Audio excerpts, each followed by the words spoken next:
Kebebasan berbicara adalah hak asasi manusia.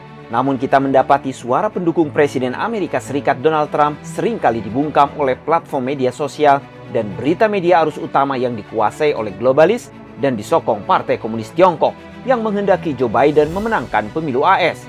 Sikap tak netral media sosial selama pemilu AS membuat Presiden Trump geram.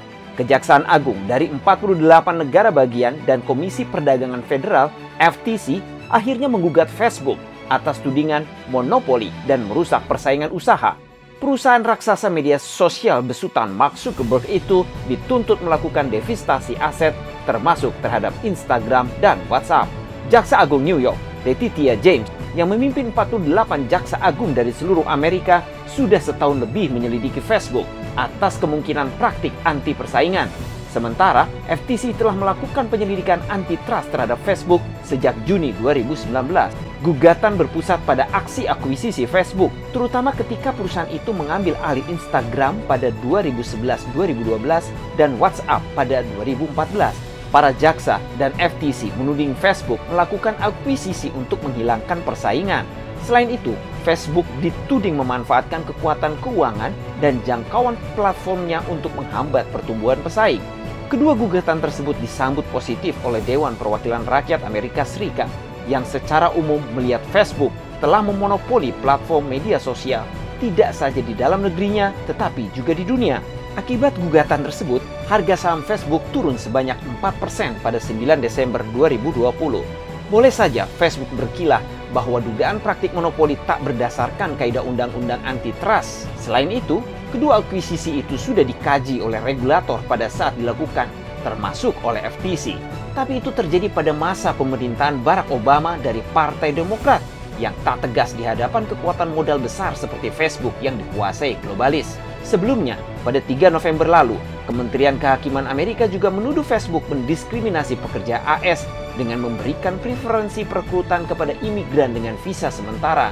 Gugatan itu diajukan karena Facebook menolak untuk merekrut, mempertimbangkan, atau mempekerjakan warga lokal yang memenuhi syarat dan tersedia di AS untuk mengisi lebih dari 2.600 posisi. Gugatan terhadap Facebook merupakan gugatan besar kedua terhadap media sosial di Amerika tahun ini. Setelah sebelumnya, Departemen Kehakiman AS menggugat Google. 2 bulan lalu, Google dituduh secara ilegal menggunakan kekuatan pasarnya untuk melemahkan para pesaing. Gugatan itu dapat berdampak pembubaran perusahaan Google yang bernilai 1 triliun itu. Pemerintah AS mengatakan Google memiliki hampir 90% dari semua query mesin telusur umum di Amerika Serikat dan hampir 95% penelusuran di perangkat seluler. Menurut Jaksa Agung William Barr, para penyelidiknya telah menemukan Google tidak bersaing dalam kualitas hasil pencariannya, melainkan membeli kesuksesannya melalui pembayaran kepada pembuat ponsel dan lainnya. Hasil akhirnya adalah tidak ada yang dapat dengan mudah menantang dominasi Google dalam iklan pencarian. Presiden Trump juga menyatakan Twitter sebagai ancaman keamanan nasional pada 29 November 2020. Tindakan Trump tentu tidak main-main. Ia punya alasan yang membuatnya geram terhadap platform media yang didirikan oleh Jack Dorsey ini. Twitter dianggap tidak netral dalam pemilu AS kali ini, bahkan cenderung membela Biden, capres dari Partai Demokrat. Trump adalah salah satu publik figur yang kerap menjadi sasaran Twitter. Ia telah berselisih dengan Twitter sejak kicauannya ditandai.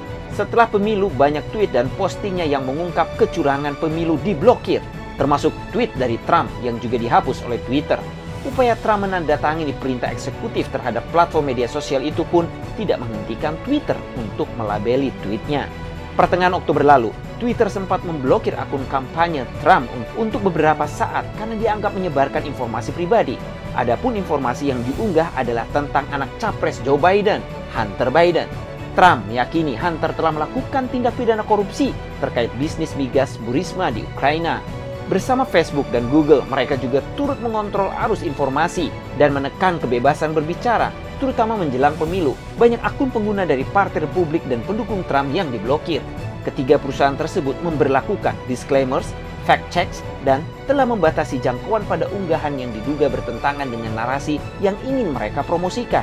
Sebelum pemilu, mereka bahkan sudah mengumumkan rencana untuk mengontrol penyebaran misinformasi, yang berarti pada dasarnya untuk memberitahu kepada pengguna tentang informasi apa yang harus mereka percayai.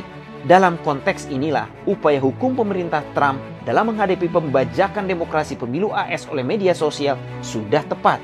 Tinggal kita menguji apakah aparat penegak hukum di sana bisa bersikap adil dan jujur, atau sebaliknya menghancurkan demokrasi itu sendiri.